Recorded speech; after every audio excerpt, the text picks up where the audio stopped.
जय हिंद मेरे दोस्तों, आपका स्वागत है आपके अपने YouTube चैनल प्रीतम अकाडमी परिवार में। और मैं हूं सूरज कुमार। तो दोस्तों, जैसे कि आप लोग स्क्रीन पर देख रहे हो, आज हम लोग आकांक्षा 40 के मॉडल सेट पर बात करेंगे। आज की इस वीडियो में हम लोग जो आपका फिजिक्स है, फिजिक्स का जो सेट 2 हम लोग उस पर डिस्कशन करेंगे। चलिए वक्त को बर्बाद ना करते हुए तुरंत स्टार्ट करते हैं, ठीक ना। तो जो सबसे पहला नंबर का प्रश्न है दोस्तों, आपका देख सकते हो कैसे हो, किसी माध्यम का अपवर्तनांक m1 खाली घर है, उसके बाद द्वारा दिया जाता है। क्वेश्चन सीधा से कह रहा है कि जो आपका अपवर्तनांक को अगर आप लोग nm मानो तो इसका क्या हो जाएगा, इसका फॉर्मूला क्या हो जाएगा, क्वेश्चन यही पूछ रहा है। तो इसका जो फॉर्मूला होता है C/V होता है, यानी कि 2 नंबर का ऑप्शन आपका करेक्ट हो जाएगा, ठीक ना। यहाँ पे देखिए मैं हिंदी इंग्लिश दोनों से लिखा हुआ है, आप लोग देख सकते हो। चलिए आगे बढ़ते हैं। और जहाँ सी जो है दोस्तों, देख सकते हो यहाँ पे क्या है, सो हवा में प्रकाश की चाल है। और जो आपका भी जो निकला था वो क्या हो जाएगा, माध्यम में प्रकाश की चाल है। तो यही क्या होता है दोस्तों, अपवर्तनांक होता है। कब? किसी माध्यम का अपवर्तनांक। चलिए आगे बढ़ते हैं। 2 नंबर का प्रश्न बहुत ही फेमस प्रश्न है, ये बोर्ड के लिए भी आता है और आकांक्षा में बहुत इंपॉर्टेंट, ठीक ना। The relationship between radius of the curvature, ठीक ना, यानी कि बड़ा R and focal length of the spherical mirror, यानी कि छोटा एफ, ठीक ना। यानी कि जो आपका वक्रता त्रिज्या आर है और जो आपका गोलीय दर्पण का जो फोकस दूरी एफ है, उसके बीच का संबंध क्या होता है। तो याद रखिएगा, जो फोकस दूरी होता है ना दोस्तों, वो वक्रता त्रिज्या की आधी होती है। यानी कि जो आपका एफ है, आपका जो एफ है वो होता है f/2 होता है, ठीक ना। यानी कि f/2 बोल रहा हूँ, f r/2 होता है, ठीक ना। f बराबर r/2 होता है। यानी कि जो फोकस दूरी है वो वक्रता त्रिज्या की आधी होती है, r/2 होती है। ये चीज़ आप लोग हमेशा याद रखिएगा मेरे दोस्तों, क्योंकि क्वेश्चन घुमा भी सकता है, क्वेश्चन में ऑप्शंस को घुमा देगा। यहाँ पे डायरेक्ट मैंने आपको लिख दिया f बराबर r/2 होता है, वो एग्जामिनर इसको ऐसे भी लिख सकता है, r बराबर 2f भी लिख देगा, r बराबर 2f भी लिख देगा, तभी बात सेम है। बस आपको कॉन्सेप्ट क्लियर होना चाहिए, बाकी आप लोग तो फोड़ दोगे, ठीक ना। बस याद रखिएगा, फोकस दूरी वक्रता त्रिज्या की आधी होती है। चलिए आगे बढ़ते हैं। गोलीय लेंस की वक्रता रूपरेखा का प्रभावी व्यास क्या कहलाता है। आप लोग जानते हैं उसको हम लोग क्या कहते हैं, द्वारक कहते हैं। याद रखिएगा, जैसे कि मान लीजिए कि आपके पास कोई एक गोलीय लेंस है, ये क्या है आपका कन्वेक्स लेंस है। तो ये जो हम लोग m और n लिखते हैं दोस्तों, ये जो आपका है, ये वाला जो है, यही आपका क्या होता है दोस्तों, कर्वेचर होता है। जैसे कि हम लोग मान लीजिए, जैसे कि उत्तल दर्पण में जब हम लोग रे डायग्राम बनाते हैं, तब यहाँ पे m और n लिखते हैं। तो यही जो m n है दोस्तों, यही द्वारक है, और इसी को क्या वक्रता रूपरेखा का प्रभावी व्यास भी कहा जाता है, ठीक ना। चलिए आगे बढ़ते हैं। तो इसको द्वारक बोलेंगे 3 नंबर का। चलिए हम लोग आगे बढ़ते हैं 4 नंबर के प्रश्न पर। देखिएगा 4 नंबर का प्रश्न क्या सो देखिए। हाँ, यदि प्रकाश की आपतित किरण किसी अवतल दर्पण के मुख्य फोकस से गुजरता है, जैसा चित्र में दिखाया गया है, तो परावर्तन सीधा से कर रहा है कि अगर आपके पास कोई एक अवतल दर्पण है, जैसा कि चित्र में दिया हुआ है, ठीक ना, आप लोग देख सकते हो इस चित्र में, और उसमें से आपका जब भी कभी भी कोई किरण यानी आपतित किरण जब फोकस से गुजरेगा इस लेंस, इस दर्पण का, तब वो परावर्तन के पश्चात वो किस डायरेक्शन में वापस लौटेगी, वही क्वेश्चन पूछ रहा है। तो याद रखिएगा, जब भी फोकस से गुजरेगा तो वो जो मुख्य अक्ष है, ये जो आपका C और P है, इसके समांतर चला जाता है, मुख्य अक्ष के समांतर चला जाता है। यानी कि जो 3 नंबर का ऑप्शन हो जाएगा, मुख्य अक्ष के समांतर होगा, ये आपका आंसर हो जाएगा। चलिए 5 नंबर के प्रश्न पर आते हैं। देखिएगा, हाँ, इंपॉर्टेंट क्वेश्चन है दोस्तों, याद रखिएगा। पैराक्सियल रे आपको फाइंड करना है, यानी कि उपाक्षीय रे कौन है आपको ये बताना है। तो याद रखिएगा, जो मुख्य अक्ष है, देखिए ये जो आपके पास ये जो आपका अवतल दर्पण दिया हुआ है, इस अवतल दर्पण का मुख्य अक्ष कौन है, यहाँ पे जो ये वाला जो ये मुख्य अक्ष है। तो मुख्य अक्ष के सामने जो भी किरण गुजरेगी, वही किरण क्या होता है दोस्तों, आपको उपाक्षीय किरण होती है। तो देखिए मुख्य अक्ष के साथ यहाँ पे ए बी आपको नजर होगा, ये किरण सबसे सामने, इसलिए ए बी किरण इसका करेक्ट आंसर हो जाएगा ए नंबर का। चलिए आगे बढ़ते हैं। देखिए कैसो 6 नंबर का देखिए प्रश्न कैसो। हाँ, किसी सामान्य आंख के निकटतम बिंदु की दूरी होती है। याद रखिएगा, आपका ये बहुत ही इंपॉर्टेंट क्वेश्चन है, क्योंकि ये 10 क्लास में भी पूछा जाता है बार बार, और आकांक्षा के लिए भी तो बहुत इंपॉर्टेंट है। इसका 2 नंबर का ऑप्शन आपका करेक्ट हो जाएगा, 25 सेंटीमीटर। क्वेश्चन ये कह रहा था कि जो आपका मानव का जो आंख होता है, वो कम से कम कितनी दूरी तक स्पष्ट देख सकता है। तो याद रखिएगा 25 सेंटीमीटर। 25 सेंटीमीटर से जैसे आप कम कर दीजिएगा तो आपको वो चीज़ नज़र नहीं आने लगेगी। जैसे कि मान लीजिए मैं भी फ़ोन देख रहा हूँ, अगर वो फ़ोन मेरे आँख से 25 सेंटीमीटर तक है दूरी में रखा हुआ है, तब मुझे नज़र आएगा। उससे ज़्यादा भी है तो नज़र आएगा, लेकिन उससे कम हो जाएगा तो नज़र नहीं आएगा। और अगर सबसे अधिकतम दूरी पूछता तो अनंत। याद रखिएगा, मानव आँख की देखने की क्षमता सबसे अधिक दूर तक कितना होता है, तो याद रखिएगा अनंत होता है। बस वहाँ तक की लाइट आपको आँखों तक पहुँचनी चाहिए, ठीक ना। चलिए आगे बढ़ते हैं। 7 नंबर का प्रश्न देखिएगा। उत्तल लेंस की वस्तु का हरासित प्रतिबिंब बनता है जब होता है। याद रखिए, इसके लिए मैं आपको कुछ दिखाता हूँ, आप लोग देखिए, ठीक ना। देखिए इस क्वेश्चन के साथ में कुछ और इंपॉर्टेंट टॉपिक्स को भी मैं डील कर दूं। देखिए आपको ये जो आपका एनसीईआरटी से मैंने लिया हुआ है, आपको ये सारी चीज़ों को अच्छे से याद कर लेना, ठीक है। ये सारे रे डायग्राम्स है, ये सारे चार्ट सबको आपको अच्छे से याद कर देना है, क्योंकि इससे क्वेश्चन आएगा ही आएगा, बोर्ड में भी आता है और आकांक्षा में भी आएगा, ठीक ना। तो देखिए ये आपका क्या है, ये आपका लेंस है, ठीक ना। लेंस का दो चीज़ याद रखिएगा, मैं कुछ इंपॉर्टेंट चीज़ बता रहा हूँ। जब भी लेंस की बात करें तो उसमें दो वक्रता केंद्र होता है और दो फोकस दूरी होता है, लेकिन दर्पण में जस्ट उल्टा मन क्या होता है कि सब एक एक करके होता है, यानी कि एक फोकस दूरी होता है, मतलब एक फोकस बिंदु होता है, और एक क्या होता है, एक वक्रता केंद्र होता है। ये सारी चीज़ें आप लोग याद रखिएगा, ठीक ना। ये इंपॉर्टेंट पॉइंट था, याद रखिएगा, ठीक ना, जो मैंने भी बताया। और साथ ही साथ ये जो रे डायग्राम से याद रखिएगा, जैसे कि देखें यहाँ पे क्वेश्चन में जैसे रे डायग्राम है, अगर मान लीजिए क्वेश्चन इस तरह पूछ देता है कि अगर यदि आप बीम को अनंत पर रखते हो तो आपका जो उत्तल लेंस है उसमें कहाँ पे प्रतिबिंब बनेगा, तो याद रखिएगा F2 पर बनेगा। तो इस तरह से सारी चीज़ों को आपको याद रखनी पड़ेगी, तब जाके आप लोग को फुल नंबर आएगा, ठीक ना। अच्छे से अच्छा इसमें से एक भी नंबर नहीं कटेगा। इसलिए देखिए ये सारी चीज़ों को आप लोग क्या करना, याद रखिएगा। जैसे कि यहाँ पर है, मैं थोड़ा थोड़ा करके बता दूँ। देखिए जब 2F1 से पर यानी कि 2F1 के इधर अगर रखिएगा आप लोग क्या बीम को, तो प्रतिबिंब जो बनेगा आपका वो देखिए F2 और 2F2 पर बनेगा, ठीक ना। ये सारी चीज़ें आप लोग देख सकते हो। इस तरह करके आप लोग अच्छे से करके ये सारी चीज़ों को याद रखिएगा। और आपका क्वेश्चन क्या कर रहा था दोस्तों, आपका क्वेश्चन कर रहा था कि जो आपका उत्तल लेंस है, यानी कि जो आपका कन्वेक्स लेंस है, कन्वेक्स लेंस में किस जगह पे बीम को रखिएगा आप, ठीक ना, कि आपका जो प्रतिबिंब बनेगा वो आपका हरासित बनेगा। हरासित मतलब छोटा है होता है दोस्तों, छोटा। हरासित मतलब छोटा होता है। तो देखिए जो आपका उत्तल लेंस है उसमें से दो जगह पे छोटा बनता है। देखिए एक अत्यंत छोटा बनता है और एक छोटा बनता है। तो अत्यंत छोटा की बात नहीं करेंगे, अगर अत्यंत छोटा बोलता क्वेश्चन तो हम लोग देखते हैं, लेकिन क्वेश्चन हरासित बोला है। हरासित का मतलब छोटा होता है, याद रखिएगा। तो वो कब बनता है, देखिएगा जब आपका बीम जो है वो 2F1 से परे बनता है, यानी 2F1 के और उधर बनता है। यानी कि यूँ समझिए कि देखिए इस डायग्राम के थ्रू समझते हैं हम लोग। देखिए यहाँ आपका डायग्राम हो गया।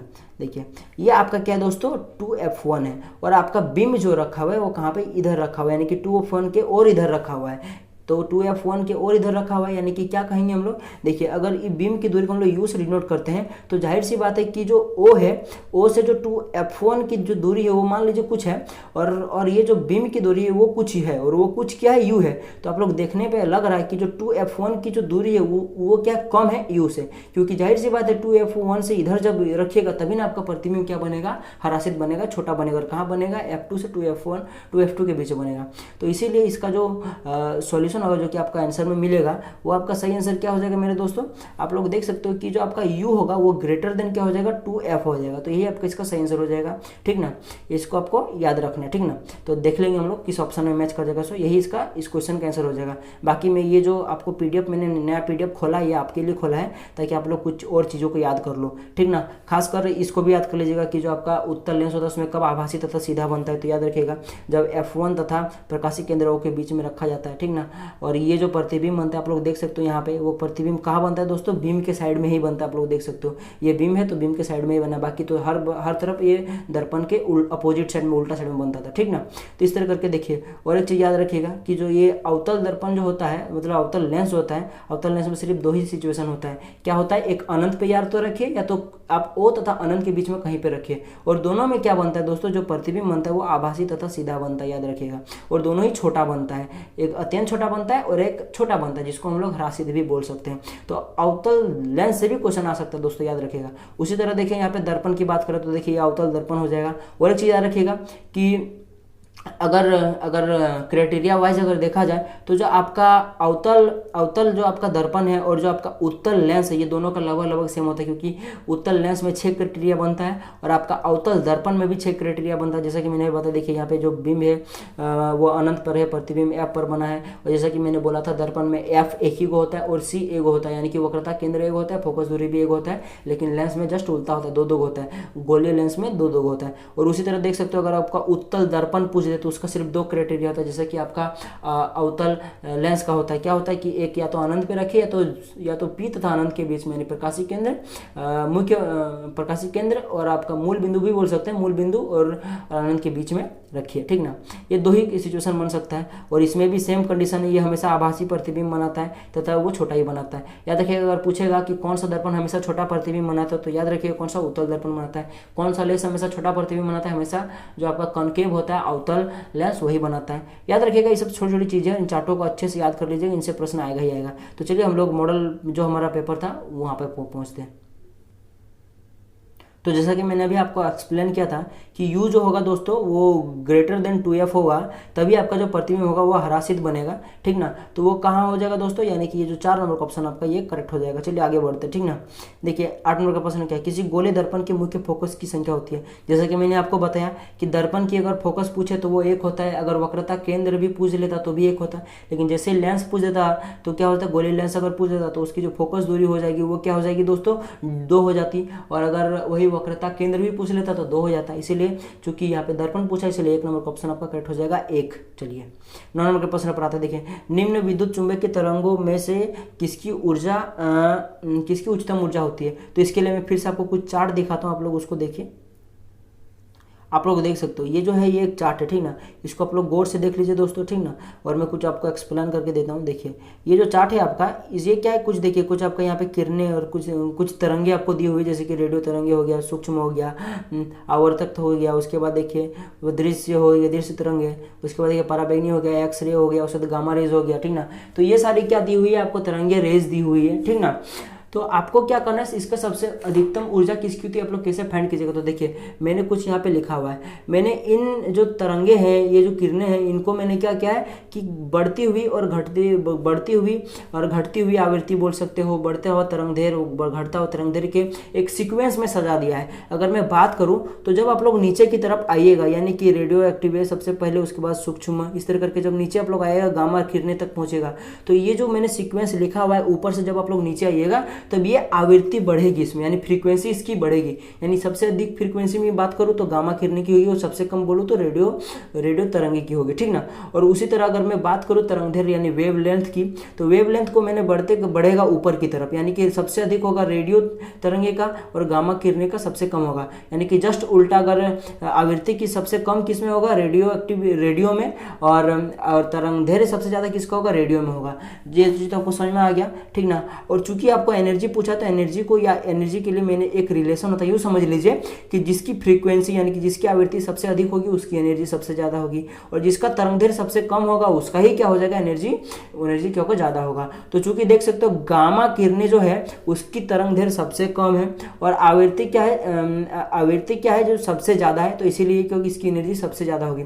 उसके बाद एक्स किरणें की, उसके बाद पराबैंगनी तरंगे, उसके बाद दृश्य तरंगे, उसके बाद आवर्तक तरंगे, उसके बाद सूक्ष्म तरंगे, उसके बाद रेडियो तरंगे। तो चलिए चूंकि आपका जो ऑप्शन है, ऑप्शन में आपको ये चारों दी हुई है, ऑप्शन में ये जो आपको चारों है, रेडियो तरंगे दिया हुआ है, सूक्ष्म तरंगे दिया हुआ है, आवर्तक तरंगे दिया हुआ है, उसका दृश्य तरंगे दिया हुआ है। तो चूंकि आपका ये जो दृश्य तरंगे है इन तीनों से क्या सबसे अधिक एनर्जी देगा, इसीलिए इसका सही आंसर हो जाएगा दृश्य तरंगे। तो चलिए हम लोग मिलाते हैं मॉडल सेट में आखिर कौन सा ऑप्शन इसका करेक्ट हो जाएगा। तो आपको यहाँ पे देखिए 4 नंबर में ऑप्शन आ रहा होगा दृश्य प्रकाशीय तरंगे, तो इसका ये करेक्ट आंसर हो जाएगा। चलिए आप 10 नंबर के प्रश्न पढ़ा देखिएगा, दूरदृष्टि दोष वाले व्यक्ति को चाहिए। याद रखिएगा जो दूरदृष्टि वाला व्यक्ति होता है उसका क्या प्रॉब्लम होता है कि वो जो दूर की वस्तु उसको तो स्पष्ट देख पाता है पर सामने की वस्तुओं को नहीं पाता है। यस दोस्तों, उल्टा होता है। दूरदृष्टि बोले तो ये नहीं कि दूर की चीजों नहीं नजर आता है, दूरदृष्टि दोष मतलब दूर का चीज को साफ देख पाता है पर सामने की चीजों को नहीं देख पाता है। अगर निकट दृष्टि दोष की बात करो तो निकट की चीज को अच्छे से देख पाता है लेकिन दूर की चीजों को नहीं देख पाता है, ठीक ना। तो इसमें कंफ्यूजन नहीं होना है, जस्ट उल्टा होता है, ठीक ना। और अगर दूरदृष्टि वाले व्यक्ति को क्या चाहिए तो याद रखिएगा उसको कुछ नहीं चाहिए, उसको सिर्फ उत्तर लेंस जाके दे दीजिए, उसका जो इलाज हो जाएगा, ठीक ना। उसका जो दूरदृष्टि दोष है वो दूर हो जाएगा, ठीक ना, कम हो जाएगा, दूर हो जाएगा। वो तो डिपेंड करता है उसका कितना आंख ज्यादा खराब हुआ है, ठीक ना। तो याद रखिएगा दूरदृष्टि दोष के लिए आपको क्या होता है कि सामने की चीजों को नजर नहीं आता है, इसलिए हम लोग उत्तल लेंस का उपयोग करते हैं उसको ठीक करने के लिए, कम करने के लिए। और यही अगर आपका निकट दृष्टि दोष के लिए कौन सा चीज चाहिए तो अवतल लेंस चाहिए होता है, ठीक ना, क्योंकि उसमें आपको दूर की चीजों को देखने में दिक्कत होती है। चलिए आगे बढ़ते हैं, सब याद रखिएगा दोस्तों। 11 नंबर के प्रश्न पढ़ाते हैं, सूर्य प्रकाश स्पेक्ट्रम में कितने रंग होते हैं। याद रखिएगा 7 रंग होते हैं। आपको तो पता ही होगा कि आपको प्रिज्म से अगर किरणें पार करेगा तो 7 रंग में विक्षेपित हो जाता है। और आपने तो ये भी सुना होगा कि प्रकाश जो है सूर्य का वो 7 रंग से बना हुआ है। ये भी सुना होगा कि व्हाइट कलर जो होता है वो 7 कलर से मिलकर बना होता है। तो इस तरह करके बहुत चीजें सुनी होगी आप लोगों ने, तो इसका सही आंसर 7 हो जाएगा, ठीक ना। चलिए 12 नंबर का प्रश्न पढ़ते हैं। तो 12 नंबर का प्रश्न एक न्यूमेरिकल प्रश्न है, तो मैं इसको जितने भी न्यूमेरिकल प्रश्न होगा वो मैंने आपको लास्ट में वीडियो में आपको अच्छे से बोर्ड में एक्सप्लेनेशन करके बताऊंगा दोस्तों। आपको टेंशन लेना, भले वीडियो थोड़ा लंबा हो जाएगा पर मैं बता रहा हूँ आपको समझ में आ जाएगा। और अगर देख लेते हो तो इसे भी आपका एग्जाम है तो आप लोग आराम से फोड़ दोगे, क्योंकि आकांक्षा पोट्टी के मॉडल पेपर से देखा गया है कि बहुत ज्यादा प्रश्न आता है। ठीक ना, चलिए आगे बढ़ते हैं। 13 नंबर का प्रश्न है कैसे दी ऐसा यूनिट ऑफ इलेक्ट्रिक रेसिस्टिविटी। ठीक ना, तो याद रखिएगा जो विद्युत प्रतिरोधकता है, ठीक ना, उसका जो ऐसा यूनिट क्या होता है दोस्तों, ओम मीटर होता है। यानी 3 नंबर का ऑप्शन आपका करेक्ट हो जाएगा 13 का। चलिए अब हम लोग आगे बढ़ते हैं। तो 13 का ओम मीटर हो गया। 14 नंबर का ये भी न्यूमेरिकल क्वेश्चन है, लास्ट में बताऊंगा, बोर्ड में बताऊंगा। 15 का भी लास्ट में बताऊंगा। चलिए 16 नंबर का प्रश्न पढ़ाते देखिएगा। एक इकाई विद्युत आवेश ए से दूसरे बिंदु बी की ओर जाती है, इस प्रक्रिया में किया जाने वाला कार्य कहलाता है। यानी सीधा क्वेश्चन कर रहा है, the unit electric charge is moved from a point to another point B, the work done in the process is equal. तो याद रखिएगा कभी भी कोई भी एक टेस्ट चार्ज बोलिए, टेस्ट पॉजिटिव चार्ज बोलिए या फिर यूनिट चार्ज बोलिए, याद रखिएगा यूनिट चार्ज हमेशा पॉजिटिव चार्ज होता है। ठीक ना, जो सबसे छोटा चार्ज होता है उसी को हम लोग टेस्ट चार्ज बोलते हैं, और टेस्ट चार्ज को हम लोग यूनिट चार्ज भी बोल सकते हैं या फिर पॉजिटिव टेस्ट चार्ज भी बोलते हैं। ठीक ना, तो आपको क्या समझ में आया कि यूनिट चार्ज होता है वो पॉजिटिव चार्ज होता है। ठीक ना, याद रखिएगा। तो यहाँ पे कोई पॉइंट ए है, यहाँ पे कोई पॉइंट बी है, तो यहाँ से जब आप लोग यूनिट पॉजिटिव चार्ज को लेके जाइएगा या फिर यूनिट चार्ज को लेके जाइएगा ना, तब क्या होगा दोस्तों, ये जो आप लोगों ने कार्य किया इसको हम लोग क्या बोलते हैं, पोटेंशियल डिफरेंस बिटवीन ए इंटू बी कहा जाता है। ठीक ना, पोटेंशियल डिफरेंस कहा जाता है ए और बी का। तो यहाँ पे यानी कि ए और बी के बिंदु का बीच का विभवांतर, ए नंबर का ऑप्शन आपका करेक्ट हो जाएगा, ये कहा जाता है। ठीक ना, बी ए नंबर का करेक्ट हो जाएगा। चलिए 17 नंबर प्रश्न पाते हैं। जूल प्रति कूलम बराबर है, तो याद रखिएगा जूल प्रति कूलम जो होता है वो आपका 17 नंबर का जो है ये वोल्ट के बराबर होता है, यानी 4 नंबर क्वेश्चन आपका करेक्ट हो जाएगा। चलिए 18 नंबर के प्रश्न पर आते हैं। देखिए इन अ सर्किट, यानी कि एक परिपथ में, याद रखिए इसे थोड़ा पढ़िए समझ में आ जाएगा।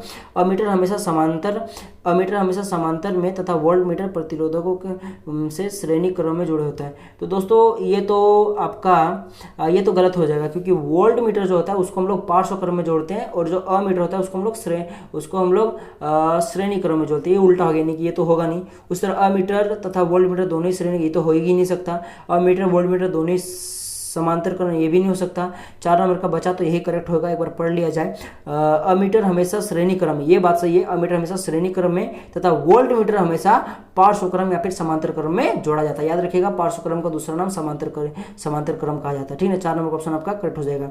चलिए हम लोग 19 नंबर का प्रश्न पाते हैं। ये आपका न्यूमेरिकल क्वेश्चन है, इसको बाद में सॉल्व किया जाएगा। 20 का भी न्यूमेरिकल है, बाद में सॉल्व किया जाएगा। चलिए 21 नंबर के प्रश्न पर आते देखिएगा। तांबे के तार की एक आयताकार कुंडली किसी चुंबक के क्षेत्र में घूर्णन कर रही है, इसमें प्रेरित धारा की दिशा में परिवर्तन होता है। तो याद रखिएगा प्रत्येक हाफ राउंड के बाद, यानी प्रत्येक आधा घूर्णन के बाद उसकी दिशा में परिवर्तित होती है, यानी कि 3 नंबर क्वेश्चन आपका करेक्ट हो जाएगा। चलिए हम लोग 22 नंबर के प्रश्न पर आते देखिएगा। वह युक्ति जो विद्युत ये देखिए, वह युक्ति जो परिपथ में विद्युत धारा के प्रवाह की दिशा को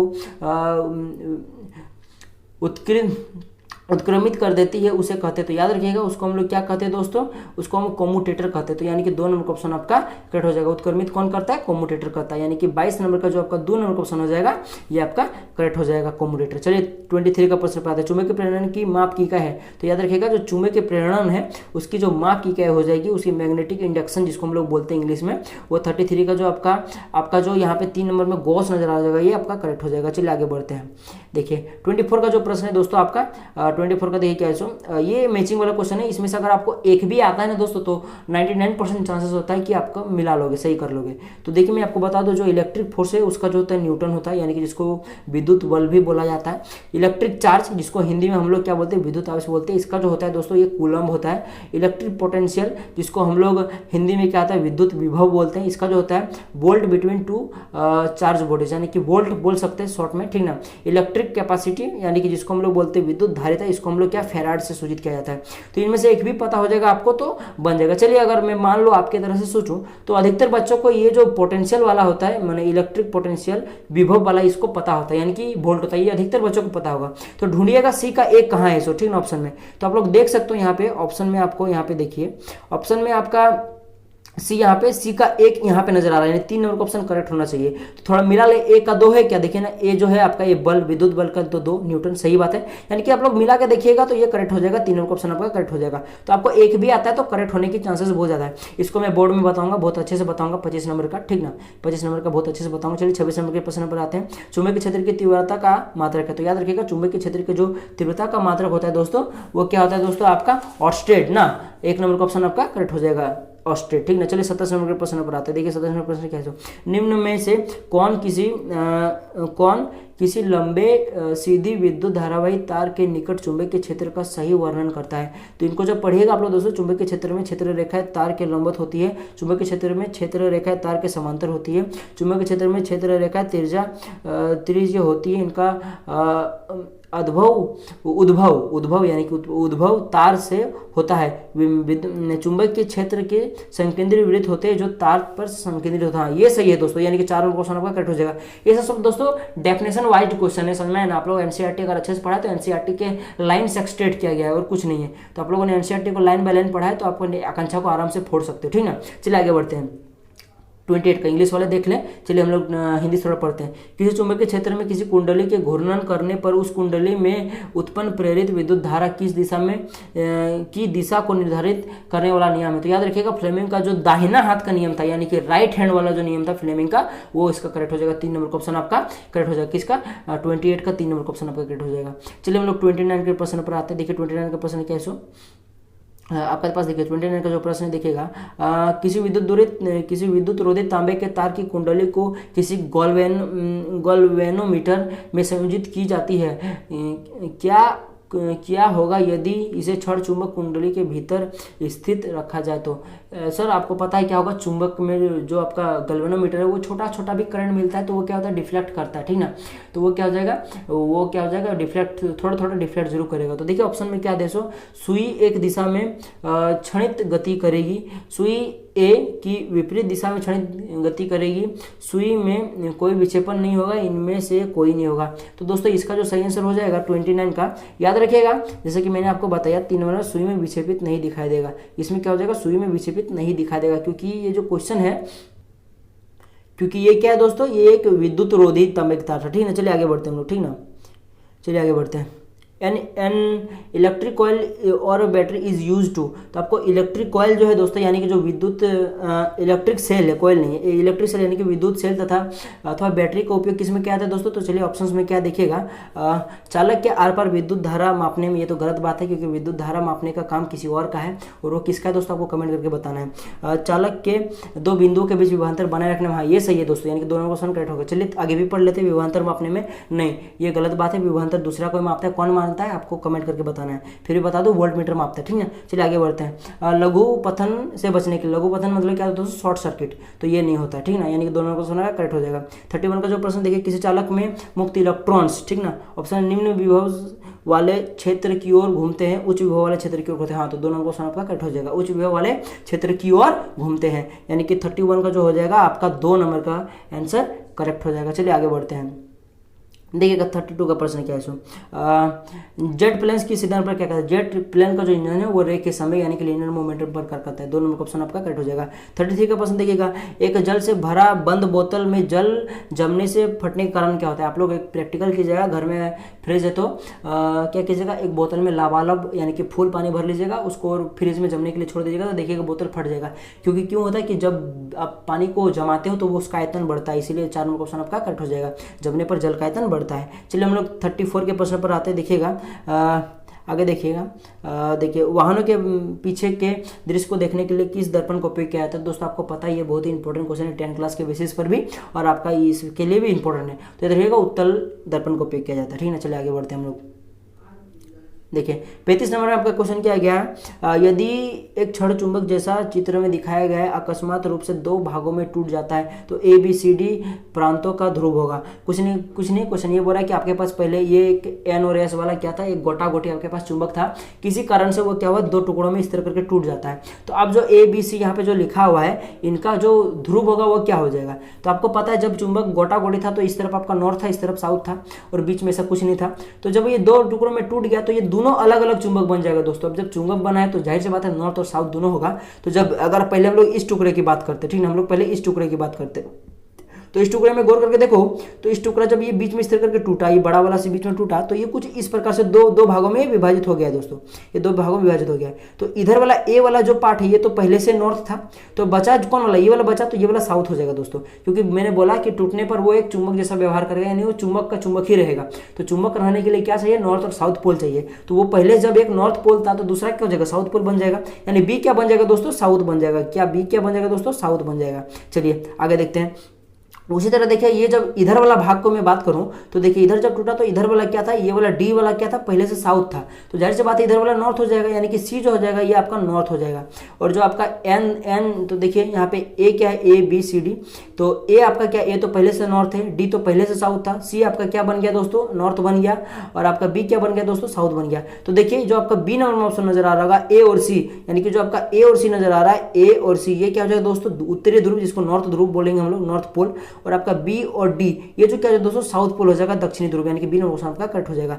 जितना भाग में टूटेगा वो अलग चुंबक की तरह बिहेव करेगा, ठीक ना, और उनका ध्रुव इकट्ठा ध्रुव बन जाएगा, ठीक ना। कूलम फोर्स इज 36 का प्रश्न है, यानी कूलम फोर्स है, तो याद रखिएगा कूलम का जो फोर्स होता है, कूलम फोर्स जो होता है वो क्या होता है, वो प्रतिकर्षण बल भी होता है, आकर्षण बल भी होता है उसमें, यानी कि वो क्या करता है, वो रिपल्सन भी करता है, दूर भी फेंकता है और अट्रैक्टिव भी करता है, याद रखिएगा इलेक्ट्रॉन्स को, ठीक ना, मतलब क्या, चार्ज को, ठीक ना। लेकिन अगर गुरुत्वाकर्षण बल की पूछता तो वो हमेशा क्या करता है, आकर्षण करता है, ठीक ना, याद रखिएगा। अगर कूलम फोर्स की बात करें तो वो धकेलता भी और खींचता भी, लेकिन गुरुत्वाकर्षण हमेशा खींचता है। चलिए आगे बढ़ता हूँ।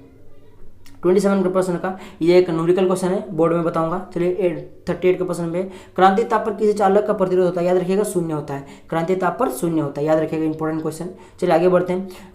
बहुत से प्रतिरोधों के समांतर संयोजन में निम्न में से कौन प्रत्येक प्रतिरोध के लिए परावर्तित किरण रहता है, तो याद रखिएगा कौन अपरिवर्तित रहता है। सीधा कर रहा है कि बहुत से प्रतिरोधों के समांतर संयोजन, यानी कि मान लीजिए समांतर संयोजन है इस तरह करके, ये आपका पैरेलल में कोई संयोजन है, समांतर संयोजन है, तो निम्न में से निम्न में कौन प्रत्येक प्रतिरोध के लिए, माने इन दोनों प्रतिरोध के लिए कौन जो है वो अपरिवर्तित रहेगा। तो आप लोगों ने पढ़ा है दोस्तों, ये कौन अपरिवर्तित रहता है, जल्दी से मुझे कमेंट करके बताइए, जल्दी से कमेंट करके बताइए, मैं कमेंट जरूर देखूंगा कौन कौन कमेंट किया था। तो याद रखिएगा उसमें से क्या होता है, विभवांतर, ये करेक्ट हो जाएगा, यानी ये नंबर सबका करेक्ट हो जाएगा, ये अनचेंज रहता है। चलिए आगे बढ़ते हैं।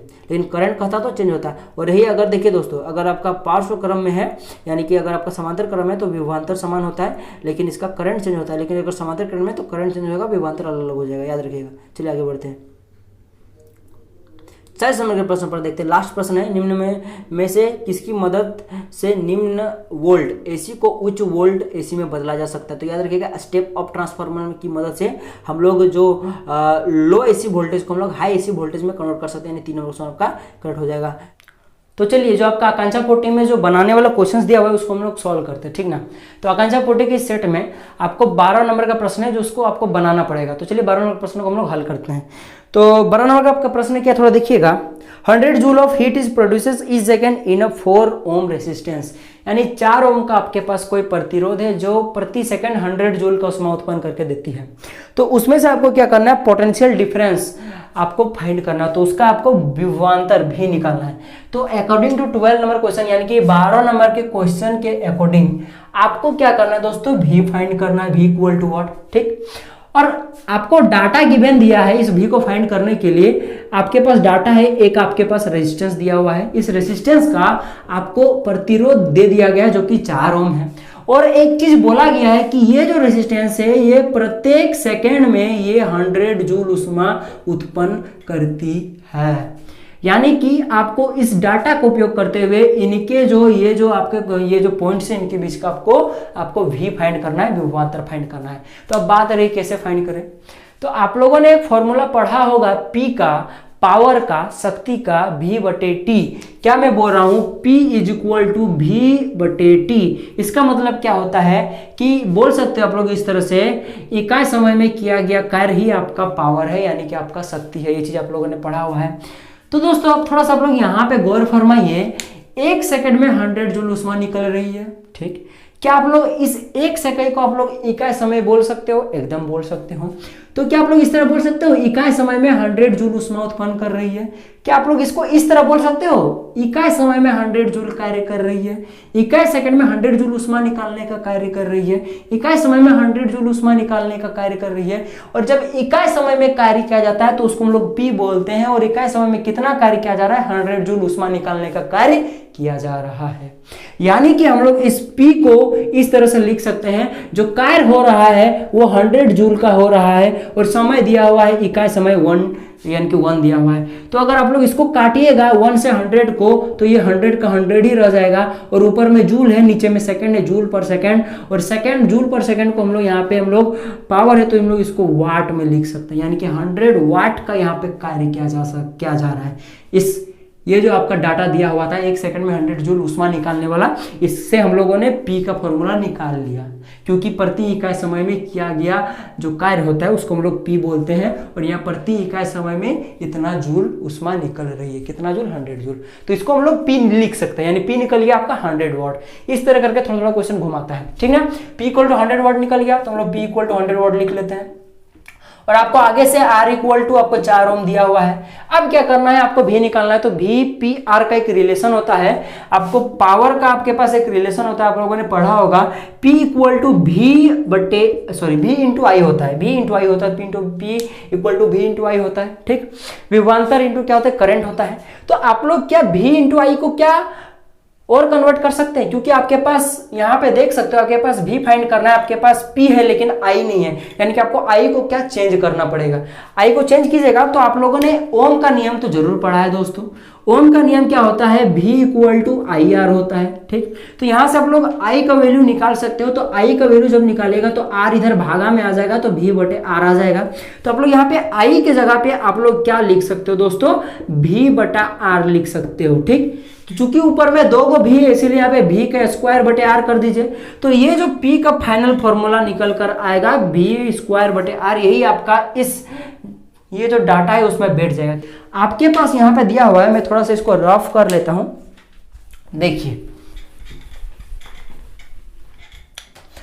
आपके पास है P is equal to V square बटे R है, तो आपको यहां से V निकालना है, आपको यहां से V निकालना है। तो V को रखिए, R को उधर भेजिए, V स्क्वायर बटे P R हो गया, ठीक। P और R हो गया। अब V स्क्वायर हमको V चाहिए तो स्क्वायर को उधर भेजिए, V इक्वल टू हो जाएगा root under P into R हो जाएगा, ठीक। P इंटू R हो जाएगा। अब क्या करना है, आपके पास P का तो यहाँ पे आपके पास है डाटा गिवन, यहाँ पे 100 वाट, और आपके पास R भी है 4 वाट, मतलब 4 ओम दिया हुआ है, तो बस पुट कर दीजिए। P आपके पास क्या है? 100 का 100 इंटू R आपके पास है 4, तो ये जो आपका रूट का निकल गया, रूट का 4 को 100 से मल्टीप्लाई कीजिए, ये 400 हो जाएगा। तो जब आप इसको 400 का रूट हटाइएगा तो जाहिर सी बात है ये 20 निकल कर आ जाएगा। चूंकि वोल्ट यानी कि V निकालना था तो इसका ऐसा यूनिट वोल्ट हो गया, तो 20 वोल्ट इसका करेक्ट आंसर हो जाएगा। तो इसका जो सही आंसर हो जाएगा मेरे दोस्तों, आप लोग देख सकते हो 1 नंबर का ऑप्शन में सही हो जाएगा। चलिए 12 नंबर का प्रश्न तो हो गया। देखिए अब हमारा 14 नंबर का प्रश्न क्या है। जब कोई विद्युत हीटर विद्युत स्रोत से 4 एम्पियर विद्युत धारा लेता है तब उसका टर्मिनलों के बीच विभवांतर 60 वोल्ट है। उस समय विद्युत हीटर कितनी विद्युत धारा लेगा जब विभवांतर 180 वोल्ट तक चढ़ जाएगा? सीधा सा मतलब बढ़ जाएगा। क्वेश्चन सीधा से कर रहा है कि आपका क्वेश्चन 14 नंबर का प्रश्न है, सीधा से इसके अकॉर्डिंग क्या कर रहा है आप समझिए कि आपके पास मान लीजिए कि कोई एक प्रतिरोध है, ठीक ना, ये एक आपके पास प्रतिरोध है। तो प्रतिरोध में जब आपके पास धारा आपके पास मान लीजिए इसमें जब धारा प्रवाहित हो रही है, वो धारा आपके पास जब 4 ओम है, मतलब धारा बोल रहा हूँ 4 ओम बोल रहा हूँ 4 एम्पियर है, तब इसके टर्मिनलों के बीच का जो विभवांतर होगा V आपका दिया हुआ है 60 वोल्ट है, ठीक ना। यानी कि यूँ समझ लीजिए कि I है आपका 4 एम्पियर और वोल्ट दिया हुआ है आपको 60 वोल्ट दिया हुआ है। तो अब क्वेश्चन में थोड़ा सा ट्विस्ट किया हुआ है कि अब आप एम्पियर बताइए जब आपके पास वोल्ट को हम लोग 180 कर दे, तो यानी कि इस जो आपके पास प्रतिरोध इसमें जब वोल्ट आप लोग 180 कर दीजिएगा तब आपके पास यानी कि जो आपका विभवांतर है वो 180 वोल्ट कर दीजिएगा, तब उसका एम्पियर क्या होगा आपको ये फाइंड करना है, ठीक ना। तो यानी कि आपके पास दूसरा जो वोल्ट है उसको 180 कर दिया गया है। अब जब इसके अकॉर्डिंग आपके पास क्या I आएगा आपको ये फाइंड करना है। तो आप लोग इस I को I1 मान लीजिए, इसको V1 मान लीजिए, इसको V2 मान लीजिए, इसको I2 मान लीजिए। तो अब आप लोग यहाँ से कैसे इसको सॉल्व कीजिएगा, I कैसे निकालिएगा, I2 कैसे निकालिएगा, ठीक है, I2 कैसे निकालिएगा। तो आप लोगों ने ओम का नियम पढ़ा था, आप लोगों ने वो एक्सपेरिमेंट याद कीजिए। ओम का नियम में क्या एक्सपेरिमेंट होता था कि आपके पास एक सर्किट होता था, उसमें से हम लोग क्या करते थे कि जब वोल्ट को, यानी कि आप लोगों ने पढ़ा होगा कि आपके पास एक परिपथ था, उसमें से एक आपके पास रेजिस्टेंस लगा हुआ था, यहाँ पे आपको वोल्ट का मीटर होता था, यहाँ पे एम्पियर होता था, और यहाँ पे कई सारा बैटरी जुड़ा हुआ होता था। तो हम लोग सबसे पहले एक बैटरी जोड़ते थे और उसका V/I का अनुपात निकालते थे। फिर एक वो बैटरी जोड़ दीजिए, मान लीजिए वो बैटरी 1.5 वोल्ट का था, तो 1.5 वोल्ट का था, तब कुछ V को यहाँ पे कुछ देता था, यहाँ पे कुछ V कुछ रीडिंग देगा, उसी तरह A भी कुछ रीडिंग देगा, A मीटर और V मीटर और वोल्ट मीटर भी कुछ रीडिंग देगा। तो V/I का अनुपात कीजिए। उसी तरह और को क्या कीजिए, बैटरी जोड़ दीजिए, आप 2 को बैटरी जोड़ दीजिए, तो फिर उसका फिर से V/I का अनुपात निकालिए। उसी तरह फिर से और को 3 को जोड़ दीजिए। मैंने यूँ कहूँ कि आप लोग ये जो वोल्ट का जो EMF है V जो है, इसको आप लोग बदलते रहिए, और उसका बदलकर जो मान आएगा आपका वोल्ट मीटर और A मीटर का, उसका आप लोग क्या कीजिए, अनुपात निकालते रहिए। तब आप लोगों ने देखा कि एक मैजिक होता है कि प्रत्येक बार जितना बार आप लोग V को बदलिएगा उतना बार V/I का अनुपात सेम रहता था। यानी कि इसका अनुपात मान लीजिए कि R आ रहा है, तो इस बार मान लीजिए इसको V1, इसको I1 बोल देते हैं। उसी तरह मान लीजिए फिर से आप लोगों ने जब V/I किया, जब इसको चेंज करने के बाद, तब मान लीजिए V2/I2 आया, तो इसका अनुपात भी R आ रहा था, इसका भी अनुपात R आ रहा था। यानी कि इनका जो आपका अनुपात है हमेशा एक R एक कांस्टेंट दे रहा था। ये R क्या एक कांस्टेंट है, और इसी को हम लोग रेसिस्टेंस बोलते हैं दोस्तों। यही ओम का नियम कह रहा था। तो अकॉर्डिंग टू क्वेश्चन ये एक आपके पास एक रेसिस्टेंस दिया हुआ था, उसका जब आपके पास आई जब 4 एम्पेयर का था, तब वो वोल्ट 60 वोल्ट निकाल रहा था, वहां से यहाँ से विभवांतर 60 वोल्ट का था। उसी तरह जब विभवांतर को 180 वोल्ट कर दिया जाए इस प्रतिरोध का, तो आई क्या होगा। तो अकॉर्डिंग टू ये ओम लॉ हम लोग लिख सकते हैं V1/I1 इक्वल टू V2/I2, ठीक ना, क्योंकि इनका जो R होगा वो तो सेम ही होगा अकॉर्डिंग टू ओम्स लॉ, ठीक ना।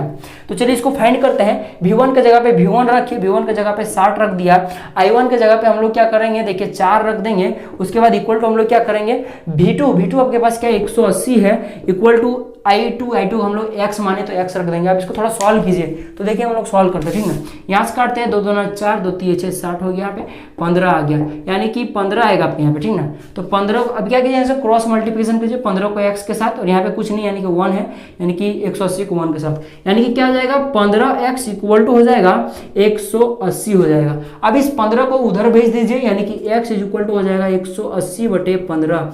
अब इसको काटिए तो दोस्तों देखिए, इसको मैं काट देता हूँ 3 से काटो, चलिए 3 5 15, 3 6 18 60 आ गया, 5 1 5, देखिए 12 25 60, यानी कि 12 निकल कर आया। और चूंकि हम लोग आई निकाल रहे थे इसलिए 12 एम्पियर आई ही निकाल रहे थे ना, हाँ I2 निकाल रहे थे, तो 12 एम्पियर इसका करेक्ट आंसर हो जाएगा।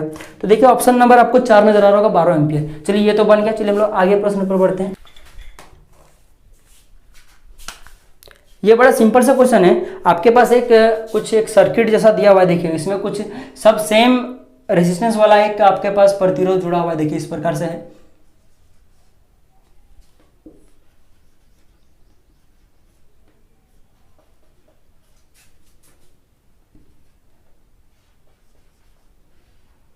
थोड़ा डायग्राम एडजस्ट कीजिएगा, ठीक ना।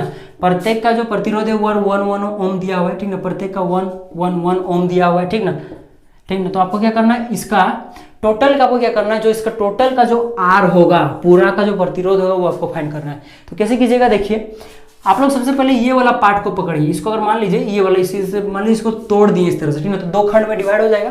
तो ये वाला पार्ट पहले पकड़िए आप लोग, ये ऊपर वाला पार्ट को पकड़िए, देखिए ये वाला पार्ट को। तो ये वाला पार्ट को आप लोग कुछ इस प्रकार से है दोस्तों, ये देखिए इस तरह करके है, फिर इस तरह करके है, फिर इस तरह करके है, ठीक ना। तो अगर आप लोग ये देखिए यहाँ मुड़ा हुआ है, अगर आप लोग ये दोनों प्रतिरोध को इसे सीधा कर दो तो ये कुछ इस प्रकार से बन जाएगा, इस तरह से, इस तरह से और इस तरह से, ठीक ना। ये 1 ओम का प्रतिरोध, ये 1 ओम का प्रतिरोध और ये 1 ओम का प्रतिरोध। उसी तरह ये वाला को अगर आप लोग अलग करके इस तरह से तोड़ दो, नीचे वाला की अब मैं बात करूँ, जिस तरह ऊपर वाला को इस तरह करके लिख सकता हूँ, उस तरह इसको भी मैं इस तरह से डायग्राम बना सकता हूँ, ठीक ना। हो गया, ये वाला प्रतिरोध, ये वाला है, ये वाला है, ये वाला है, ये वाला है, ये वाला है, ये वाला है, ये वाला है, ये वाला है, ये वाला है, ये वाला है। तो ये वाला देख सकते हो, ये वाला क्या है दोस्तों, एक प्रकार का श्रेणी क्रम है। ये क्या है, श्रेणी क्रम में जुड़ा हुआ है। तो श्रेणी क्रम का प्रतिरोध क्या था दोस्तों, श्रेणी क्रम का जो प्रतिरोध होता है वो R, इसको RS लिख देते हैं, ठीक ना, R श्रेणी, ठीक ना। R श्रेणी क्रम, R सीरीज वाला कैसे होता है दोस्तों, ये वाला तो उसका क्या होता है, सारा प्रतिरोध को R1 plus R2 plus R3 plus R4 इस तरह करके जितना होता है जोड़ते जाते हैं।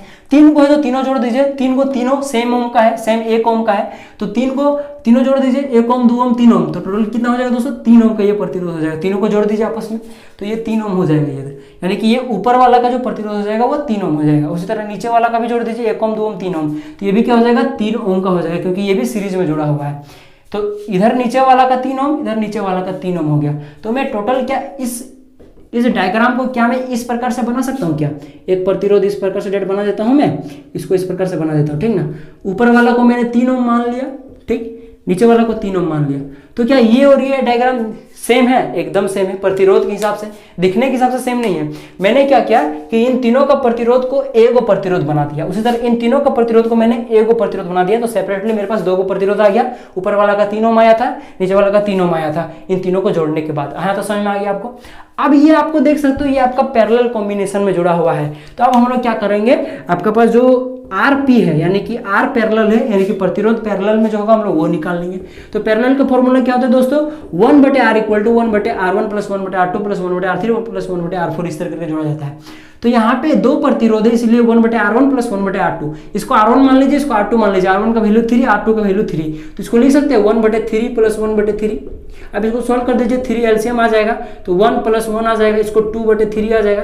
और ये चूंकि 1/3 है, 1/3 बराबर 2/3 आया हुआ है, 1/3 इक्वल टू 2/3 आया हुआ है। तो 1/3 को पलट दीजिए, तो क्या हो जाएगा, R हो जाएगा, R/1 हो जाएगा। तो इसको भी पलटना पड़ेगा ना भाई, 3/2 हो जाएगा। अब इसको काटिए, 2 × 2 0.5, यानी कि क्या हो जाएगा 2.5 ओम इसका सही आंसर हो जाएगा। टोटल का प्रतिरोध हो जाएगा 1.5। देखिए ऑप्शन में कहाँ पे है, देखिए 4 नंबर का ऑप्शन में करेक्ट हो जाएगा। चलिए आगे बढ़ते हैं। देखिए आपको 19 नंबर का प्रश्न क्या है, देखिए हाँ, 2 चालक तार जिनकी पदार्थ की लंबाई तथा व्यास समान हो, किसी विद्युत परिपथ में पहले श्रेणी क्रम में और फिर समांतर क्रम में बराबर विभवांतर के आर पर संयोजित किए जाते हैं।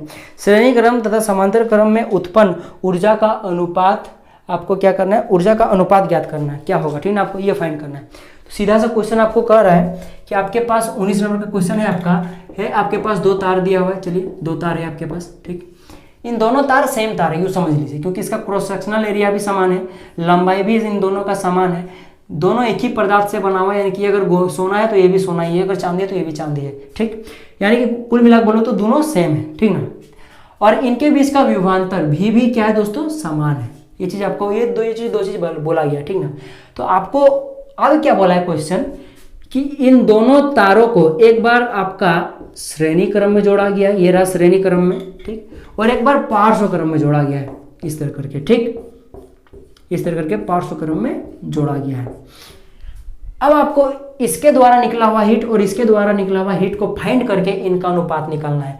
अगर मैं इसके द्वारा जो हीट निकलेगा H, जिसको हीट को मैं H बोलूं, तो HS में इसको मान लेता हूं, H श्रेणी, ठीक ना, इसको मैंने HS से डिनोट किया, इसको मैं HP, क्या बोलते हैं इसको, पार्श्वक्रम, HP से मैंने डिनोट किया। आपको HS और HP का अनुपात ज्ञात करना है, HS और HP का अनुपात। चलिए सबसे पहले आप लोग हीट का फॉर्मूला जानते हैं, H बराबर क्या होता है दोस्तों, आपको पता होगा, V होता है V into I into T होता है, VIT में डेट बोल सकता हूँ, V into I into T होता है।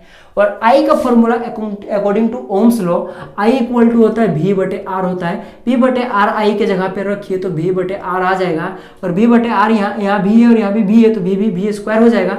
तो मैं कुल मिलाकर H को V²/R लिख सकता हूँ, चलो लिख सकता हूँ। अब चलिए मैं थोड़ा सा इसका निकालता हूं और इसका दोनों का साथ ही साथ में क्या करता हूं, हीट निकालता हूं। इस फॉर्मूला को यहां पुट करते हैं, ठीक ना। तो H श्रेणी क्या हो जाएगा, चूंकि क्वेश्चन में भी आपका समान दिया हुआ है, तो इसके लिए V² भी होगा, इसके लिए भी V² का V² ही रहेगा, तो V² को V² ही रहने दीजिए। ठीक, यहाँ पे R और यहाँ पे R, इन दोनों का प्रतिरोध में डिस्टेंस हो, माने अंतर होता है। अगर मैं इस तार का प्रतिरोध की बात करूं और इस तार के प्रतिरोध की बात करूं तो दोनों का प्रतिरोध समान है। क्यों समान है, क्योंकि इस दोनों तार सेम तार है, और सेम तार जब होता है तब वो दोनों का प्रतिरोध बराबर होता है, क्योंकि R बराबर होता है ρ × L/A होता है। ये आपको समझ में आ गया। तो रो क्या पदार्थ की प्रकृति है, एल क्या है दोस्तों आपके लंबाई है, और ए क्या है क्रॉस सेक्शनल एरिया है। जब सब कुछ समान है यानी कि आर भी आपका क्या होगा, इन दोनों के लिए समान होगा। अब श्रेणी क्रम में जब इन लोग को जोड़ेंगे और जब पार्श्व क्रम में जोड़ेंगे तब आर दोनों का डिफरेंट आएगा, क्योंकि इन दोनों को जब श्रेणी क्रम में जोड़ेंगे तब आर का फॉर्मूला होता है R equal to R1 plus R2 plus R3 plus R3 plus R4, इस तरह का होता है। पार्श्व क्रम में जब जोड़ेंगे तो R1/R equal to 1/R2 plus 1/R3 plus 1/R4 होता है, उस तरह चलता रहता है। चलिए इसके लिए सबसे पहले इसके लिए टोटल के लिए आर हम लोग निकालते हैं, तो क्या हो जाएगा 1/2 को प्रतिरोध, इसको मान लीजिए एक प्रतिरोध की तरह ट्रीट कीजिए इसको भी, तो 2 को प्रतिरोध इसलिए 1/R1 प्लस 1/R2, और दोनों चूंकि सेम है इसलिए दोनों को आर आर ही लिखते हैं, दोनों सेम है इसलिए इसको हम लोग लिख सकते हैं 2R। तो इधर से जो आपका इसके लिए जो प्रतिरोध निकला वो 2R निकला, इसके लिए क्या प्रतिरोध निकलेगा, क्योंकि हम लोग को हीट निकालने के लिए आर का जरूरत पड़ रहा है इसलिए हम लोग आर फाइंड कर रहे हैं दोनों के लिए, ठीक ना। इसके लिए 1/R इक्वल टू होता है 1/R1 plus 1/R2 plus 1/R3, तो 1/R1 क्या दोस्तों, R1 का मैंने R ही लिखा, R1 नहीं लिखा, नहीं तो मिटाना पड़ता है इसके जैसा, प्लस 1/R, इसके लिए भी R2 भी क्या R ही, इसलिए R का R ही रह गया। अब इसके एलसीएम लीजिए तो R ही आएगा, 1 प्लस 1 इक्वल टू क्या आ जाएगा 2/R आ जाएगा, और चूंकि ये क्या आया 1/R is equal to 2/R आया, दोनों बटे में, लेकिन हमको R 1/R नहीं हमको R चाहिए, इसलिए दोनों को पलट दीजिए। जब दोनों को पलटिएगा ये क्या हो जाएगा R हो जाएगा, और इधर वाला पलटिए तो R/2 हो जाएगा। तो कुल मिला के जो इसके लिए जो निकला वो इसका जो प्रतिरोध होगा R/2 होगा, और इसका जो प्रतिरोध होगा ये 2R होगा। समझ में आएगा, देखिए प्रतिरोध में कितना डिफरेंस है, ये आधा प्रतिरोध होगा इसका और इसका 2 गुना होगा प्रतिरोध। तो आर अब यहाँ पे फॉर्मूला, ये जो हीट वाला फॉर्मूला है यहाँ पे, उसको अब हम लोग यहाँ पुट करते हैं। इसके लिए जो होगा, इसके लिए आर क्या हो जाएगा 2R हो जाएगा, चलिए 2R लिख देता हूँ। इसके लिए जो आर हो जाएगा दोस्तों, देखिए यहाँ पे मैं इसको सेपरेट कर देता हूँ। इसके लिए जो आर हो जाएगा दोस्तों क्या हो जाएगा R/2 हो जाएगा, ठीक। अब इनटू, अब टी तो भाई कुछ जिक्र नहीं, दोनों टी क्या होगा समान ही होगा दोनों के लिए, तो टी का टी दोनों के लिए टी समान होगा। अब आपको HS/HP कर देना, कुछ नहीं, इनका बस अनुपात ले लीजिए, आपका आंसर आ गया, ठीक ना। देखिए इसका अनुपात लिया जाता हूँ, ले लेता हूँ। देखिए HS का वैल्यू है V/2R इंटू टी है, इसका आपको अनुपात लेना है उसके साथ, यानी कि V² R/2 इंटू टी, ठीक ना, R/2 इंटू टी। तो यहाँ से V² गया, T और T गया, बचा आपके पास क्या बचा, सिर्फ बचा 2R/R 1/2R बचा 1/2R बटे क्योंकि यहाँ V² क्या यानी कि यहाँ पे क्या बचा, सिर्फ 1 बचा, तो 1/R/2 बचा, 1/R/2 बचा, ठीक ना। तो सबसे पहले इसका काम कीजिए, R/2 को ऊपर भेजिए, तो ऊपर भेजिएगा तो ये क्या हो जाएगा दोस्तों, आपको पता होगा ये 2/R हो जाएगा, ये चीज़ तो आपको आता ही होगा। अब क्या कीजिए, यहाँ पे और को मेन बटा ये वाला, तो इसको फिर से ऊपर भेजिए, तो इसको जब ऊपर भेजिएगा तो हो जाएगा 1/2R इंटू हो जाएगा R/2 हो जाएगा, R/2 हो जाएगा। यहाँ से R गया तो क्या हो जाएगा, देखिए ये 1/2 दूना 4, 1/4 आया, 1/4 को हम लोग क्या लिख सकते हैं 1:4 लिख सकते हैं। देखिए आपका ऑप्शन नंबर 3 करेक्ट हो जाएगा, इस तरह करके इसको निकालना है। चलिए आगे बढ़ते हैं, चलिए 20 नंबर के प्रश्न पर आते हैं, ठीक ना। देखिए किसी अज्ञात प्रतिरोध के प्रतिरोधों के सिरों से 12 वोल्ट की बैटरी को संयोजित करने पर परिपथ में 2.5 विद्युत धारा प्रवाहित होती है, तो प्रतिरोध का प्रतिरोध होगा। देखिए आपके पास 20 नंबर का प्रश्न है, आपके पास प्रतिरोध दिया हुआ है, ठीक ना, आपके पास कोई एक प्रतिरोध दिया हुआ है, इसका आपके पास प्रतिरोध क्या आपको नहीं पता, बस आपके पास क्या पता है कि इसके बीच का जो आपके पास करंट दे दिया गया, ठीक ना, करंट आपके पास है, आई आपके पास दिया हुआ है, वो भी क्या दिया हुआ है आपके पास, आई आपके पास है 2.5 MA दिया हुआ है, आपके पास दिया हुआ है, ठीक ना। आपको करंट आई फाइंड करना है, और उनके बीच का और भी आपको दिया हुआ है, इनके बीच का आपको विभवांतर दिया हुआ है, इन टर्मिनलों के बीच का 12 वोल्ट दे दिया है, ठीक है। तो आपके पास आई फाइंड करना, बस ओम का नियम लगाइए, आपके पास क्या हो जाएगा V बराबर IR होता है, R को रहने दीजिए, I को इधर भेजिए, V/I कर दीजिए, आंसर आ जाएगा। मिली एम्पियर में दिया हुआ है तो इसको एम्पियर में चेंज कर दीजिए, तो 2.5 मिली एम्पियर को एम्पियर में चेंज करने के लिए इनको इंटू 10 का पावर को -3 से आपको मल्टीप्लाई करना पड़ेगा, ठीक है। जब -3 से आप मल्टीप्लाई कर दीजिएगा तो ये एम्पियर में कन्वर्ट हो जाएगा। चलिए इसको डिवाइड कर दीजिए, V/I है तो V का जो वैल्यू है आपके पास 12 वोल्ट है, इंटू 2.5 इंटू 10 का पावर में -3 ये आपका आएगा। -10 का पावर -3 को ऊपर भेजिए तो क्या हो जाएगा, माइनस में तो प्लस में हो जाएगा, यानी कि 12/2.5 इंटू 10 का पावर में 3 आ जाएगा, ये आपका आ गया, ठीक है। अब पॉइंट को उधर हटाइए तो यहाँ 0 हो जाएगा, तो यहाँ 25/120 हो गया, काटिए क्या जाए 5 25 हो जाएगा, 5 2 10, 5 चौके 20 हो जाएगा। फिर से काटिए इसको, क्या हो जाएगा 5 के 5, 5 चौके 20 पॉइंट 5 अट्ठे 40, यानी कि 4.8 इंटू 10 का पावर में 3 हो गया। अब ऑप्शन में आपको सिर्फ 4.8 देखने को मिलेगा। तो एक चीज याद रखिएगा, चूंकि आपको निकालना था, आपको क्या आर निकालना, तो ये ओम हो गया। 10 का पावर 3 इक्वल टू होता है 10 का पावर 3 होता है, यानी कि 1 किलो ओम होता है, याद रखिएगा 1 किलो ओम होता है। और 10 का पावर 3 को हम लोग किलो लिख सकते हैं, तो 4 लिख सकते हैं, 4.8 किलो ओम लिख सकते हैं। तो यही इसका सही आंसर हो जाएगा। देखिए ऑप्शन नंबर आपको 3 नंबर में देखने को मिल जाएगा। 3 नंबर नहीं है, 2 नंबर में आपको देखने को मिल जाएगा। चलिए आगे बढ़ते हैं। 25 नंबर का प्रश्न देखिए, 25 का आपके पास प्रश्न क्या है। सो बहुत ही मस्त क्वेश्चन है, मैं आपको समझाया तो सिर्फ ये आपका फ्लेमिंग का जो आपका दाहिना बायां हाथ का नियम है उस पर ये डिपेंड करता है ना। फ्लेमिंग का जो लेफ्ट हैंड रूल है उस पर डिपेंड करता है। देखिए आपके पास क्वेश्चन कहा गया है इस तरह से करके, आपके पास कोई क्या दिया हुआ है, आपके पास मैग्नेटिक फील्ड आपके पास इस तरह करके है। ये आपके पास मैग्नेटिक फील्ड जिसको हम लोग बोलते हैं चुंबकीय क्षेत्र है। इधर इलेक्ट्रॉन की प्रवाह की दिशा को आपको दिया हुआ है, ठीक ना। तो आपको क्या ज्ञात करना है, इस पर किधर फोर्स लगेगा आपको वो ज्ञात करना है। तो देखिए ये जो आपका है फ्लेमिंग का बायां हाथ के नियम के अनुसार देखिए वो कुछ इस प्रकार से होता है। देखिए इस प्रकार से होता है, इस प्रकार से फ्लेमिंग का बायां हाथ का नियम होता है। तो ये जो दिखाता है दोस्तों, ये क्या करता है, जो आपका मैग्नेटिक फील्ड का डायरेक्शन बताता है, ठीक ना। और ये जो है आपका, ये जो आपका प्रवाहित जो धारा है उसका उस टाइप का डायरेक्शन बताता है। और ये आपको फोर्स बताता है, ये अंगूठा आपको फोर्स बताता है। क्या बोला, ये आपका जो है ये जो ऊपर वाली ये जो उंगली है, ये वाली जिससे उंगली करते हो, ये क्या है दोस्तों, ये आपका जो मैग्नेटिक फील्ड दिखाता है। ये जो आपका विद्युत धारा जिधर प्रवाहित होता है वो डायरेक्शन दिखाता है और ये फोर्स दिखाता है। तो दोस्तों ये जो आपका इधर है, ये आपका क्या है, ये इस टाइप में है। तो आपको क्या करना पड़ेगा, इधर वाला जो धारा वाला इधर रखिए, ये आपका क्या हो गया, मैग्नेटिक फील्ड इधर है। तो आपका फोर्स क्या ऊपर की तरफ होगा। लेकिन गौर से देखिए आपके पास क्वेश्चन में ये इलेक्ट्रॉन का मूवमेंट दिया हुआ है, और आप लोगों ने पढ़ा होगा इलेक्ट्रॉन जिस तरफ चलता है उसके अपोजिट साइड में करंट चलता है। यानी कि करंट का जो धारा होगा वो इस साइड होगा, ना कि इस साइड में। क्वेश्चन थोड़ा सा घुमाया है। तो धारा जिस साइड होगा उस साइड हम लोग क्या करेंगे, ये वाला जो उंगली उसको रखेंगे, यानी कि ये वाला ऊपर तरफ ऐसे कर दीजिए, ऐसे करके ऐसे कर दीजिए। पहले अगर इधर रहता तो इधर रहता, इसको ऐसे कर दीजिए। तो आप गौर करके देखिए ये कुछ इस प्रकार से। तो अंगूठा मेरा क्या है, बोर्ड के पीछे, देखिए बोर्ड के पीछे है। तो ये आपका क्या हो गया दोस्तों, ये आपका करंट का डायरेक्शन हो गया, और ये आपका क्या हो जाएगा, मैग्नेटिक फील्ड का डायरेक्शन हो जाएगा। और ये जो हो जाएगा दोस्तों, ये आपका फोर्स हो जाएगा बोर्ड की तरफ जाएगा, अंदर की तरफ। यानी देखिए ऑप्शन में आपको नजर आ रहा होगा कागज के भीतर की तरफ जाते हुए, यानी कि 4 नंबर ऑप्शन आपका करेक्ट हो जाएगा। चलिए लास्ट टाइम अंतिम क्वेश्चन पर आते हैं। 37 का प्रश्न क्या है, सो देखिए 37 का आपके पास प्रश्न है क्या है, सो देखिए 37 का ये रहा। देखिए आपके पास दिया हुआ है जब विभवांतर 10 वोल्ट हो, आपके पास विभवांतर 10 वोल्ट दिया हुआ है। चलिए जल्दी जल्दी बनाते हैं। V बराबर 10 वोल्ट दिया हुआ है, ठीक ना। और आपके पास धारा I बराबर दिया हुआ है 5, आपके पास 5 एम्पियर दिया हुआ है। तो जाहिर सी बात है आपको क्या करना है, R फाइंड करना है। बस ओम का नियम लगा दीजिए। R बराबर क्या होता है दोस्तों, V/I होता है। V का फॉर्मूला है 10, V का मान 10 है, I का मान 5 है, 5 दूना 10, यानी कि 10 ओम। ये आपका करेक्ट आंसर हो जाएगा। तो ऑप्शन नंबर आपका 4 ये करेक्ट हो जाएगा। तो चलिए ये सारा कंप्लीट हो गया है।